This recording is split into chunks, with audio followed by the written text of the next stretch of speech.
Shahdara north zone के deputy commissioner, आप सोचिए एक डिप्टी कमिश्नर पूरे इलाके का मालिक होता है, उसको 4 लाख रुपए रिश्वत लेते हुए पकड़े गए वो। और आप सोचिए जिस आदमी ने उसको पकड़वाया, जिस आदमी ने ये पूरी व्यूह रचना रची, क्योंकि ये आदमी भ्रष्टाचार के खिलाफ है। मेरे साथ बैठे हैं श्याम सुंदर अग्रवाल, दिल्ली के पूर्व मेयर रह चुके हैं और इन्होंने ही ये कवायद रची। और उसके बाद जो डीसी है अभिषेक मिश्रा, वो गिरफ्तार हो गया और उसको थोड़ी देर में अदालत में पेश किया जाएगा। हो सकता है उसको जेल भी भेजा जाए, जमानत तो मूव करेगा, वो एक्सेप्ट होती है नहीं, ये देखने वाली बात है। श्याम सुंदर जी, ये बड़ा टफ टास्क होता है और ये तो सीधा सीधा अपनी सरकार से ही दुश्मनी लेने वाली बात है, अधिकारियों से दुश्मनी लेने वाली बात है। हुआ कैसे, ये कौन लोग थे जो आपके पास आए और क्या इनकी पीड़ा क्या थी? पहली बात तो मैं कहूँगा कि सरकार से दुश्मनी लेने वाली कोई बात नहीं है, क्योंकि प्रधानमंत्री जी कहते हैं ना खाऊंगा ना खाने दूंगा। इसका मतलब है कि भ्रष्टाचार के खिलाफ जीरो टॉलरेंस। और कल अभी अपने सीएमओ ने भी ट्वीट किया है कि भ्रष्टाचार के खिलाफ जीरो टॉलरेंस। जहाँ इस जो ये घटना घटी है, 2 एलआई जो कि सस्पेंड चल रहे थे, सस्पेंड होने के बाद उनसे काम तो लिया जाता है लेकिन उनको तनख्वाह आधी मिलती है। और उनका कहना ये था, मैंने भी देखा, मेरे साथ उन लोगों ने काम किया है, उन लोगों ने कभी जीवन में गलत काम नहीं किया, अच्छे ईमानदार लोग थे, लेकिन उनको मुझे मालूम है कि साजिश के तहत फंसाया गया। इनकी फाइल शादरा नॉर्थ जोन के डीसी अभिषेक मिश्रा जी के पास थी, उनको जांच का जिम्मा सौंपा गया था। लेकिन हैरानी की बात है कि 14 अक्टूबर से फाइल उनके पास थी। ये कई बार कई निगम पार्षदों के माध्यम से भी गए, मैंने भी फ़ोन किया कि भाई इनकी फ़ाइल को निपटाइए। हमने ये नहीं कहा कि इनके पक्ष में देना है, आप फाइल को निपटाइए, आगे जाएगी तो ये भी अपने काम में लगेंगे, लेकिन उस पर उन्होंने ध्यान नहीं दिया। फिर ये मेरे पास आए, भाई साहब क्या करें। मैं कहा एक आध जो उनके क्लोज हैं उनसे बातचीत कीजिए। तो जो अभिषेक मिश्रा जी क्लोज थे वो थे दिवांशु गौतम, जो एओ हैं, एडिशनल ऑफिसर हैं। तो ये उनसे मिले, जाके उनसे बातचीत की, अपने रिक्वेस्ट की। तो उन्होंने कहा भाई बिना पैसे काम होने वाला नहीं है। अच्छा। उन्होंने कहा भाई 10-20 हज़ार लगे हम दे देंगे। उन्होंने कहा नहीं भाई पैसे तो ज़्यादा लगेंगे। और बात 2-3 बार बात होते होते उन्होंने कहा 4 लाख से कम सौदा नहीं होगा। मतलब 4 लाख एक फाइल? नहीं, दोनों के 2 एलआई थी, 2 लाख रुपये आपको देने ही पड़ेंगे। ये बड़े परेशान, पैसे का जुगाड़ नहीं, इन्होंने कैसे भी जैसे भी सहयोग किया और पैसे इन्होंने इकट्ठे किए। मैं क्योंकि ऐसे जो भ्रष्ट लोग हैं उनका एक ही इलाज है, वो है सिर्फ जेल। जब तक मैं आपका कुछ नहीं बिगड़ेगा, आप अच्छे लोग हो, सच्चे लोग हो, समय लगेगा लेकिन फैसला आपके पक्ष में नहीं होगा।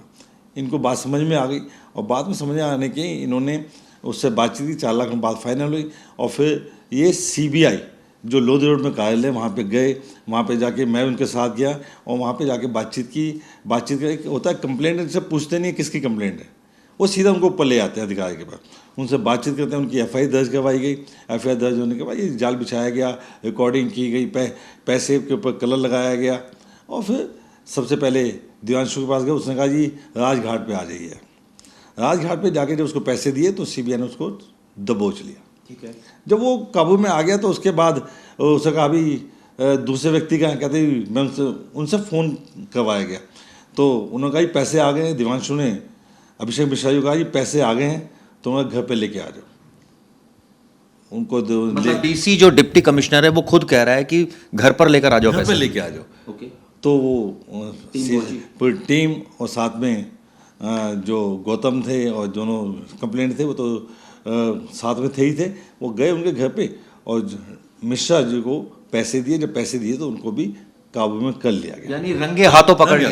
रंगे हाथों पकड़ लिया। और मैं आपको बताना चाहता हूँ कि निगम या कोई भी डिपार्टमेंट ये जो पैसे अधिकारी लेते हैं ना, किसी आम आदमी से नहीं ले, एलआई से नहीं लेगा कभी पैसे। उन्होंने अपना कोई ना गुर्गा छोड़ा होता है, वो भी कोई अधिकारी होता है जिसके माध्यम से सारा काम किया जाता है। ठीक है। तो उनको यहाँ पे गौतम था, दूसरे जो में कोई दूसरा होगा, तीसरे जो में तीसरा होगा। और मैं हाँ तो पब्लिक परेशान होती है, अपने सही काम के लिए परेशान होती है, बिना पैसे दिए काम नहीं होता, बड़ा दुख होता है। और इसलिए मैं कहता हूँ कि गिड़गिड़ाने का फ़ायदा नहीं है, हमें इनके खिलाफ जंग लड़नी पड़ेगी। जो व्यक्ति आपसे पैसा मांगता है हमारे पास आइए, हम आपको रास्ता बताएंगे, आपको सीबीआई लेके जाएंगे, आपकी सीबीआई कंप्लेंट होगी। और सीबीआई जो कंप्लेंट करने जाता है उसका बड़ी आवभगत करती है। ठीक है। चाय भी पिलाएगी, पानी भी पिलाएगी, सारी बातचीत करते, क्योंकि उनके लिए तो ये शिकायत करता है जिसके लिए सीबीआई बैठी हुई है। और मुझे गर्व है इस बात का कि पिछले दिनों में सीबीआई ने बहुत अच्छा काम किया, लगातार भ्रष्टाचार रिश्वत को पकड़े जा रहे हैं। जब दूसरे शासन होते थे तब ऐसा नहीं होता था। लेकिन सबसे बड़ी बात तो ये है ना, लोग अब ये भी कहने लगे कि आपने खुद बीजेपी के खिलाफ ही मोर्चा खोल दिया, आप खुद भी मेयर रहे हैं बीजेपी से। देखिए, मैं ये बीजेपी के खिलाफ मोर्चा नहीं है, ये मोर्चा है भ्रष्टाचारियों के खिलाफ, रिश्वतखोरों के खिलाफ। मेरी जनता दुखी है, मैं देखूंगा, मैं अपने घर में किसी गलत आदमी घुसने दूंगा क्या? मान लो मैं निगम का मुखिया हूँ या निगम का मुखिया था, निगम के मुखिया होते हुए मैंने कईयों को पकड़वाया, मैं अपने घर में गलत आदमी को क्यों रहने दूंगा? वो तो दीमक हैं, घर को खा जाएंगे। ऐसी दीमक को समाप्त करना बहुत आवश्यक है, उस काम को करने में लगाऊं। और मैं तो फिर कहता हूं, मैं इसके बारे में जानना चाहूँगा, जो 2 कंप्लेनेंट थे, ये आपने बताया लाइसेंसिंग इंस्पेक्टर थे, इनका क्या केस था? क्यों इनको भी ये भी रडार पर थे? नहीं, इनका केस एक शादा साहब धीरज कुमार जी थे, एक अंशुल सूर्य जी थे। इनके ऊपर जब बात आई, एक 609 गाड़ियां गायब हुई वहाँ से। ओके, 609 गाड़ियां, आज तक वो केस चल रहा है। आज तक अंशुल सूर्य पे कोई कार्रवाई नहीं की गई, आज तक धीरज कुमार कोई कार्रवाई नहीं। हम पिछले कई सालों से लड़ रहे हैं। एक जो मुख्य शिकायतकर्ता था उसकी डेथ भी हो गई। 609 गाड़ियां, करोड़ों का मामला। अब अपने आप को बचाने के लिए इनके ऊपर डाल दिया, एक के ऊपर। दूसरे, एक का नाम है मुकेश शर्मा और दूसरे का नाम है विजेंद्र कुमार। ठीक है, तो इनके ऊपर डाल दिया गया, इनको सस्पेंड गलत ढंग से कर दिया गया। और यही फाइल उनके पास थी, डीसी के पास। ये उनका, इनकी विभाग की जांच, और उन्होंने कहा कि इनकी दोनों की जांच कीजिए, वो वाली फाइल इनके पास थी। जांच मतलब, जो आप 4 लाख रुपए लोगे तो क्या जांच करोगे? आपको तो केवल पैसा चाहिए। कितनी जड़ों तक ये भ्रष्टाचार उनकी नसों में घुसा हुआ है। सबसे बड़ी बात यह है ना कि जो आदमी, अगर मान लीजिए, हमने भी कई सारे केसेस कवर किए हैं कि जो आदमी इन्वॉल्व होता है वो पैसे नहीं देता, क्योंकि उसको लगता है कि अगर वो पैसे देकर या तो अपने पक्ष में कराता है चीज़ें। यूजुअली हम देखते हैं कि शरीफ आदमी जो इनोसेंट होता है वही जाता है कि हाँ मैं जाऊंगा और मैं इस तरह से पकड़वाऊंगा किसी अधिकारी को। ये देखिए, अति जब हो जाती है ना, जब बंदा दुखी हो जाता है, जो व्यक्ति 5 महीनों से, 5 महीने तो फाइल को गए, उससे पहले के समय जो भुगत रहा हो, जिसको आधी तनख्वाह मिल रही हो, घर में तनख्वाह की ज़्यादा तनख्वाह नहीं है लाई होगी, घर में गुजारा होना मुश्किल, बच्चों की फीस है, खाना है, किराया, मकान किराए का है तो उसका किराया भी है। और एक तरफ वो देखिए डीसी, मैं आपको बता रहा हूँ, डीसी की तनख्वाह 2.5 से पौने। ये डीसी जो होते हैं, ये तो मुझे याद है जैसे दिल्ली में डिस्ट्रिक्ट्स हैं, उसमें डेप्यूटी कमिश्नर ऑफ पुलिस होते हैं, डीसीपी होते हैं, ये उसी लेवल के अधिकारी होते हैं। डीसी मतलब डिप्टी कमिश्नर आप हैं पूरे जोन के। जोन में कितने एरिया कितना बड़ा होता है, कितनी पॉपुलेशन? मैं आपको बता रहा हूँ, ये जो डीसीपी जो दिल्ली पुलिस के होते हैं, उनसे भी बड़ा इलाका उनके पास है। जमुना पार में शायद 3 डीसीपी होंगे, 3 डिस्ट्रिक्ट है, 3 है, लेकिन यहाँ पे जोन 2 है, सोचिए, उससे बड़ा इलाका है। ये जमुना पार्क जो आप रेलवे लाइन को हम ले लें, रेलवे लाइन इस साइड का इलाका का भी इनके पास है, काबल नगर, घोंडा, आपका यमुना, जितना भी सारा इलाका इनके पास होता है। इनको 2.5 से पौने 3 लाख तनख्वाह मिलती है, गाड़ी मिलती है, बंगला मिलता है, फ़ोन मिलते हैं, सारी सुविधाएं, नौकर मिलता है। इतनी सुविधा होने के बाद भी इनकी भूख खत्म नहीं होती। ये भ्रष्टाचार से पैसा कमाना चाहते हैं। और मैं तो फिर कह रहा हूँ, भ्रष्टाचार का, यानी अगर ये कहा जाए कि एक डीसी जो एक पद है उस पर आईएएस अफसर भी आते हैं, ऐसे डेपुटेशन पर भी आते हैं, क्योंकि ये जो अभिषेक मिश्रा थे ये डेपुटेशन पर आए थे, ये कर्नल थे जो आए हुए थे, तो इतने पर्क्स मिलते हैं। यानी सरकार एक आईएएस या एक इस तरह के डेपुटेशन अधिकारी पर तकरीबन महीने का नहीं करते करते 5-6 लाख रुपए खर्च करती है। बिल्कुल, मैंने 6 से 7 लाख रुपए इनके ऊपर खर्च होते हैं। और भी जैसे मैं तो कहता हूँ, ये पकड़े गए ना, इन्होंने जहाँ पहले रहे, जिस जोनों में पहले रहे हैं, पहले कोलबाग जोन में भी रह के आए हैं, मेरे पास लोग वो आए हैं कि भाई वहाँ भी इसने लूट मचा की थी। वहाँ जांच होनी चाहिए इनकी यहाँ भी जांच, इनके घर की पूरी तलाशी होनी चाहिए। और जहाँ पहले कर्नल थे, इन्होंने कर्नल रहते हुए क्या क्या घोटाले किए हैं उसकी भी जाँच होनी चाहिए, बहुत आवश्यक है।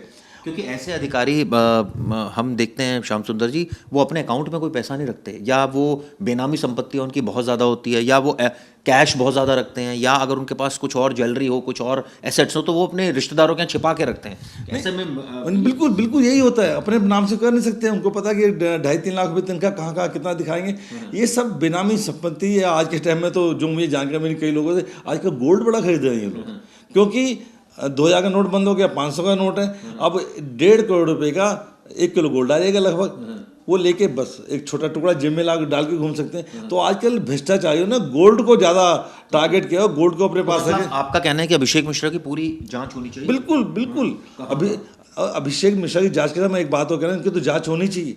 निगम में भी यदि कोई अधिकारी पकड़ा जाता है, मान लो आज बिल्डिंग का कोई पकड़ा गया, तो डीसी को भी सजा मिलनी चाहिए, क्योंकि जितना पैसा है ऊपर नीचे से लेकर ऊपर तक जाता है। मैं एक जनरल पूछना चाहूंगा, जैसे डीसी कोई होता है तो उसके अंडर कौन कौन से विभाग, ये जितने विभाग होते हैं सबका हेड डीसी होता है? सबका हेड, जितने भी निगम के काम होते हैं तो वो अपने जोन का मालिक होता है, अपने जोन का एक तरह कमिश्नर होता है। चाहे बिल्डिंग डिपार्टमेंट हो, चाहे हेल्थ वाला हो, चाहे लाइसेंस डिपार्टमेंट हो, चाहे गार्डनिंग का हो, चाहे हॉस्पिटल, जितने भी हैं सब डिपार्टमेंट्स के अंडर आते हैं और उसके छोटे छोटे नीचे सब होते हैं। तो इन्होंने, इन जैसे व्यक्तियों ने तो टारगेट बनाया होता है, हाँ भाई लाइसेंस से तुझे इतने पैसे देने, तूने बिल्डिंग से इतने देने, तो ये सबको टारगेट। क्या ये बीजेपी की जो सरकार है निगम में, उनको नजर नहीं आ रहा सारी चीजें? सर देखिए, बिना सबूत के आप कुछ नहीं कर सकते।